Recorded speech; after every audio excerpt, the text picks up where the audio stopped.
बातमी आहे ठाण्यामधून। ठाण्यातल्या भारत गॅस एजन्सीतील कर्मचाऱ्यांना ग्राहकांशी अरेरावी केली आहे।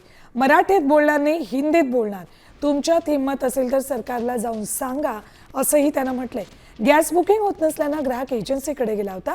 यावेळी कर्मचाऱ्यांना अरेरावी केली आहे। ठाण्यातील साई शुभम गॅस सर्व्हिस आनंदनगर इथे ही घटना घडली।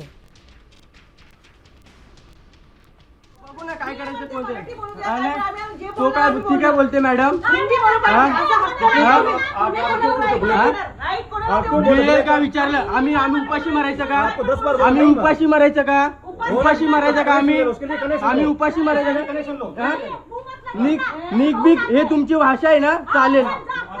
हा जाचल ना, हा निघ ना, ते दाखवतो ना मी आता। हा यो तुझा माणूस या संदर्भात आपण अपडेट्स घेऊ आमचे प्रतिनिधी विकास काटे यांच्याकडून। विकास, हा प्रकार नेमका काय घडलाय ते तर दिसते, पण या प्रकरणात कारवाई करण्यात आली आहे का? दिवसेंदिवस गॅस सिलेंडर मिळत नसल्यामुळे कुठेतरी ग्राहक मेटाकुटीला आले असताना आता नवीन वाद समोर आलेला आहे। गॅस एजन्सी मधली जी काय महिला आहे त्यांनी आता मराठी आणि हिंदी याच्यावर वाद होण्यास सुरुवात झालेली आहे। परंतु ही जर काय वाद झाला होता त्याच्यानंतर सिलेंडर ज्याप्रमाणे मिळत नाही त्याप्रमाणे या भाषेवरून त्यांनी पुन्हा एकदा वाद निर्माण होण्याची शक्यता आहे।